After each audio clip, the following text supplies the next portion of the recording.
स्वागत है आपके YouTube चैनल जैक वाला में। चलिए, जो आप लोग का 19 दिसंबर का वीकली टेस्ट होने वाला है क्लास 10 का विज्ञान का, उसका हम लोग आंसर की देखने वाले हैं। ठीक है, आप लोग का विज्ञान का जो आप लोग का आज वीकली टेस्ट है 19 दिसंबर का, उसका हम लोग आंसर की देखने वाले हैं। इसमें आप लोग का ऑब्जेक्टिव और सब्जेक्टिव दोनों का आंसर की कराया जाएगा, इसलिए आप लोग वीडियो को पूरा लास्ट तक देखिएगा। और अगर चैनल पर पहली बार आए हैं तो चैनल को सब्सक्राइब करके बेल आइकन प्रेस कर लीजिए। ठीक है, ये है आप लोग का आंसर 19 दिसंबर का। ठीक है, चलिए हम लोग देर न करते हुए, आप लोग का ये बिल्कुल ओरिजिनल क्वेश्चन पेपर है। ठीक है, चलिए हम लोग इसका आंसर देखते हैं। देखिए, आप लोग का पहला प्रश्न क्या है, विद्युत फ्यूज धारा के किस सिद्धांत पर कार्य करता है। आप लोग को ऑप्शन ए क्या है उसमें है, ऑप्शन बी है चुंबकीय, ऑप्शन सी है रासायनिक, ऑप्शन डी है सभी। तो जो इसका राइट आंसर होगा वो आप लोग का होगा ऑप्शन नंबर ए। ठीक है, उसमें सिद्धांत पर कार्य करता है।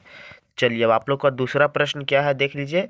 विद्युत बल्ब में कौन सी गैस भरी रहती है। ठीक है, ऑप्शन ए देखिए, ऑप्शन ए क्या है, निर्वात रहता है, ऑप्शन बी है वायु भरी रहती है, ऑप्शन सी है निष्क्रिय गैस भरी रहती है, ऑप्शन डी है हाइड्रोजन भरी रहती है। तो इसका right answer option number C होगा। ठीक है, आप लोग का इसमें निष्क्रिय गैस भरा रहता है। चलिए, तीसरा नंबर आप लोग का देख लीजिए, प्रश्न क्या है, चुंबकीय क्षेत्र का SI मात्रक क्या है। काफ़ी ज़्यादा इंपॉर्टेंट प्रश्न है ये, आप लोग को बोर्ड एग्जाम में भी पूछा जा सकता है, इसलिए इसका आंसर याद रखिएगा।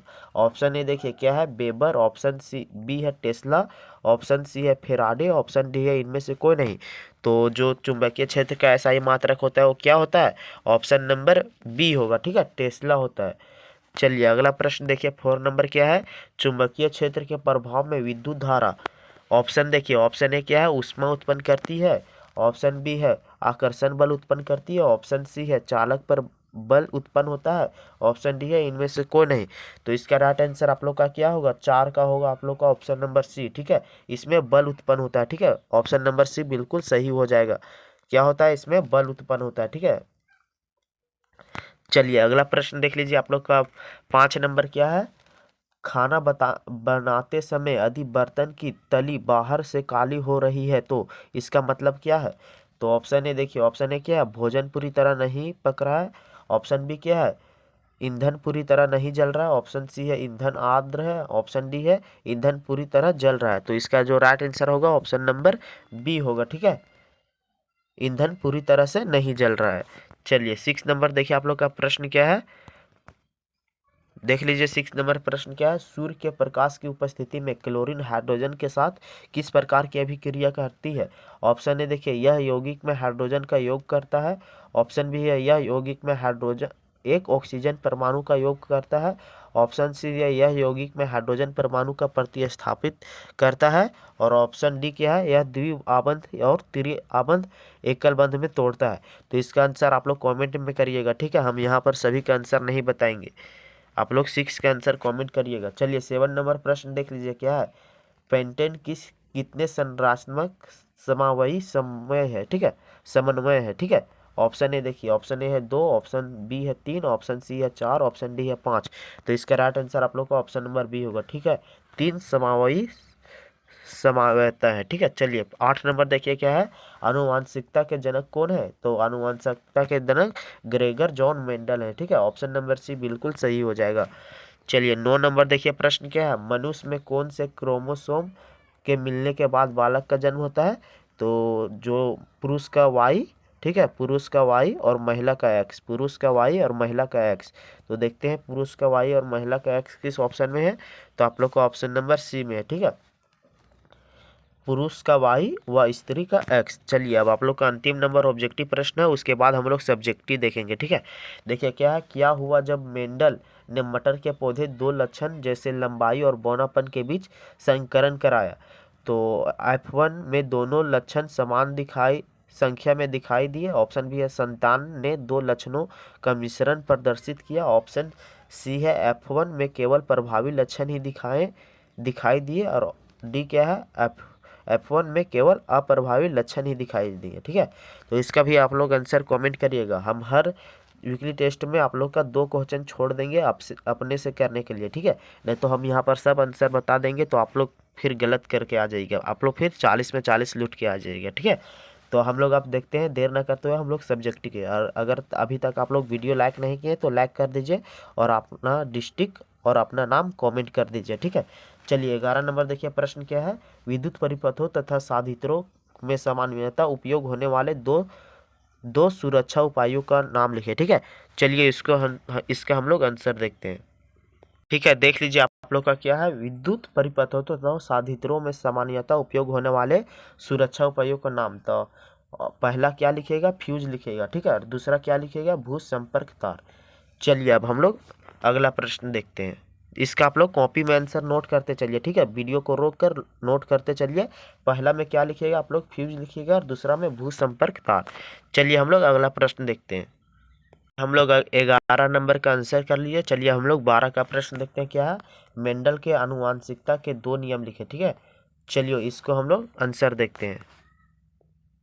ठीक है, तो देख लीजिए आप लोग का आंसर क्या है, विपरीत लक्षणों के लिए शुद्ध माता पिता के क्रॉस में अगली पीढ़ी के विशेषताओं का केवल एक ही रूप दिखाई देगा, और एक विशेषता के लिए संकर सनातनों में केवल फेनोटाइप में प्रमुख विशेषता होगी। ठीक है, गरेगर गरेगर एक गरेग है। ठीक है, गरेग एक कारक है जो ऐसा मटर के पौधे को लंबा बनाता है, और दूसरा कारक है कि मटर के पौधे को छोटा बनाता है। ठीक है, ये आप लोग का 2 कारण हो गया। चलिए हम लोग अगला प्रश्न देखते हैं। आप लोग का 11 और 12 का आंसर हो गया। चलिए अब हम लोग 3 नंबर मतलब 3 मार्क्स का जो क्वेश्चन होता है उसको हम लोग देखते हैं। देखिए आप लोग का 13 नंबर प्रश्न क्या है, फ्लेमिंग के वाम हस्त नियम को लिखिए। ठीक है, चलिए हम लोग इसका आंसर करते हैं। ठीक है, तो देख लीजिए आप लोग का प्रश्न क्या था, फ्लेमिंग के वाम हस्त नियम को लिखे। तो देखिए इसका आंसर क्या होगा, अपने बाएं हाथ की तर्जनी, मध्यमा और अंगूठे को इस प्रकार फैलाएं कि वो एक दूसरे पर लंबवत हो। यदि तर्जनी क्षेत्र की दिशा और मध्यमा धारा की दिशा प्रदर्शित करे तो अंगूठा चालक की गति की दिशा की ओर संकेत करेगा। ठीक है, इसका फिगर आप लोग देख सकते हैं। आप लोग इसका स्क्रीनशॉट नहीं तो आप लोग कॉपी में नोट कर लीजिए। ठीक है, देखिए आंसर फिर से पढ़ देते हैं। अपने बाएं हाथ को मतलब लेफ्ट हैंड को इस प्रकार फैलाना है कि तर्जनी, मध्यमा और अंगूठे का इस प्रकार फैलाना है कि एक दूसरे के लंबवत हो, जैसा कि यहाँ दिया गया। ठीक है, यदि तर्जनी क्षेत्र का दिशा, ठीक है, देखिए यहाँ तर्जनी है, उसका क्या आप लोग का दिशा है। ठीक है, दिशा और मध्यमा धारा, ये जो मध्यमा है वो धारा का दिशा, देखिए ये मध्यमा बीच का है। ठीक है, मध्यमा धारा का दिशा मतलब नीचे की ओर प्रदर्शित कर रहा है, और क्या है, और प्रदर्शित कर, और अंगूठा चालक की, और देखिए ये अंगूठा है वो क्या प्रदर्शित कर रहा है, चालक की गति को, दिशा को और संकेत करेगा। तब यही इसी को हम लोग फ्लेमिंग का वाम हस्त नियम या फिर बाएं हाथ नियम भी बोलते हैं। ठीक है, तो इसको आप लोग कॉपी में नोट कर लीजिए। चलिए हम लोग अगला प्रश्न देखते हैं। ठीक है, देख लीजिए आप लोग का अगला प्रश्न क्या है, 14 नंबर, एथेनॉल से एथेनोइक अम्ल में परिवर्तन को ऑक्सीकरण अभिक्रिया क्यों कहते हैं। ठीक है, चलिए हम लोग इसका आंसर देखते हैं। ठीक है, देख लीजिए आप लोग का क्या था, एथेनॉल का एथेनोइक अम्ल में परिवर्तन को ऑक्सीकरण अभिक्रिया क्यों कहते हैं। ठीक है, तो देखिए इसका आंसर क्या है, इस अभिक्रिया में ऑक्सीजन की वृद्धि और हाइड्रोजन की कमी होती है, इसलिए एथेनॉल से एथेनोइक अम्ल में परिवर्तन को ऑक्सीकरण अभिक्रिया कहते हैं। ठीक है, इसका उदाहरण आप लोग का देख लीजिए, यहाँ पर आप लोग इसका रासायनिक समीकरण दिया गया है। ठीक है, आप लोग वीडियो को रोक कर और लिख लीजिए। ठीक है, आप लोग कॉपी में नोट कर लीजिए। अगर प्रश्न नहीं समझ में आ रहा है तो आप लोग कॉपी निकाल कर कॉपी में आंसर लिख लीजिए, और आप लोग हमेशा 40 में 40 लाने के लिए हमारा चैनल को सब्सक्राइब कर लीजिए, बेल आइकन को प्रेस कर लीजिए, और वीडियो को अपने फ्रेंड के साथ शेयर कर दीजिए। ठीक है, और डिस्क्रिप्शन बॉक्स में आप लोग का टेलीग्राम और व्हाट्सएप लिंक दिया है, उसको ज्वाइन कर लीजिए। ठीक है, चलिए हम लोग अगला प्रश्न देखते हैं। अब हम लोग लॉन्ग आंसर क्वेश्चन देखेंगे। ठीक है, 5 नंबर का। तो देखिए आप लोग का 15 नंबर प्रश्न क्या है, देख लीजिए। आप लोग का 15 नंबर प्रश्न है, मिसेल क्या है, जब साबुन को जल में डाला जाता है तो मिसेल का निर्माण क्यों होता है, क्या एथेनॉइल जैसे दूसरे विलायकों में भी मिसेल का निर्माण होगा। चलिए हम लोग इसका आंसर देखते हैं 15 का। आप लोग कॉपी निकाल कर आंसर लिखते चलिए फटाफट।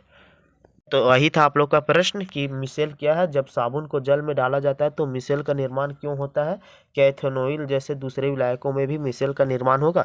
देखिए क्या है इसका आंसर, मिसेल। मिसेल किसे कहते हैं, तो साबुन को जल में घोलने पर साबुन के कण परस्पर एकत्रित गुच्छा के रूप धारण कर लेते हैं, जिसमें लंबी कार्बन श्रृंखला वाले भाग आंतरिक हिस्से में होता है और आयनिक भाग सतह पर होता है। इस संरचना को हम मिसेल कहते हैं। ठीक है, अब देखिए साबुन के अणु के दो मुख्य भाग होते हैं, कौन कौन? एक होता है जल रागी और दूसरा क्या होता है? जल विरागी भाग। कार्बन श्रृंखला वाला भाग को जल विरागी कहते हैं, ठीक है। जिसमें कार्बन श्रृंखला होता है उसको हम लोग विरागी कहते हैं। और आयनिक भाग को हम लोग क्या कहते हैं? जल रागी, ठीक है। जिसमें आप लोग का सोडियम एवं पोटेशियम परमाणु होता है उसको क्या बोलते हैं? जल रागी, ठीक है। जब हम लोग इसको पानी में डालते हैं तो ये ध्रुवीय विलायक डाले जाते हैं, ठीक है। यहाँ पर देख लीजिए क्या लिखा है, जब पानी जैसे ध्रुवीय विलायकों में डाले जाते हैं तब अपने आवेशित भाग के कारण जलरागी भाग बाहर जल की ओर और इस प्रकार मिसेल बनता है, ठीक है। एथेनॉल एक अध्रुवीय विलायक है, अतः इसमें जलरागी भाग के लिए आकर्षण भी नहीं होगा, अतः एथेनॉल में साबुन घोलने पर मिसेल नहीं बनेगा, ठीक है। तो ये था आप लोग का 15 का आंसर, ठीक है। अब हम लोग आप लोग का 16 का आंसर देखते हैं, ठीक है। देख लीजिए आप लोग का 16 का क्वेश्चन क्या है, मनुष्य में लिंग निर्धारण प्रक्रिया का वर्णन करें। चलिए हम लोग इसका आंसर देखते हैं, ठीक है। तो देख लीजिए इसका आंसर क्या है, मानव में बच्चे का लिंग निर्धारण कैसे होता है। चलिए इसका आंसर देखते हैं। देखिए क्या है, किसी शिशु के जन्म से पूर्व उसके नर अथवा मादा होने की भविष्यवाणी करना लिंग निर्धारण कहलाता है, ठीक है। चलिए इसमें आप लोग फिगर देख लीजिए, फिगर बना लीजिएगा। और पहला पॉइंट क्या लिखिएगा कि महिलाओं में दोनों लिंग गुणसूत्र एक ही प्रकार के होते हैं, एक्स और एक्स। और दूसरा पॉइंट क्या लिखिएगा, पुरुषों में दोनों लिंग गुणसूत्र भिन्न भिन्न होते हैं, एक्स और वाई। और तीसरा पॉइंट क्या लिखिएगा, दो पुरुष के दो प्रकार शुक्राणु बराबर मात्रा में उत्पन्न करते हैं, एक प्रकार के शुक्राणुओं में एक्स गुणसूत्र जबकि दूसरी प्रकार के शुक्राणुओं में वाई गुणसूत्र होते हैं, ठीक है। अब ठीक है, और आप लोग 4 नंबर पॉइंट क्या लिखिएगा, महिलाओं एक ही प्रकार के अंडाणु उत्पन्न करती है जिसमें एक्स गुणसूत्र होते हैं। और 5 नंबर पॉइंट लिखिएगा, जब एक्स गुणसूत्र वाला शुक्राणु अंडे से संयोग करता है तो एक्स एक्स युग्मनज लड़की में विकसित होता है। और अंतिम नंबर पॉइंट क्या लिखिएगा, जब वायु गुणसूत्र वाला शुक्राणु अंडे को निषेचित करता है तो एक्स वाई युग्मनज लड़के में विकसित होता है, ठीक है। तो ये था आप लोग का 16 का आंसर, ठीक है। वीडियो कैसा लगा आप लोग कमेंट करिएगा। इसी प्रकार का सबसे पहले वीकली टेस्ट का आंसर की पाने के लिए हमारे चैनल को सब्सक्राइब करिए, बेल आइकन को प्रेस कर लीजिए और हमारा व्हाट्सएप और टेलीग्राम चैनल में जुड़ना नहीं भूलें, ठीक है। चलिए मिलते हैं अगले वीडियो में, तब तक बाय। जय हिंद, जय झारखंड, जोहार झारखंड।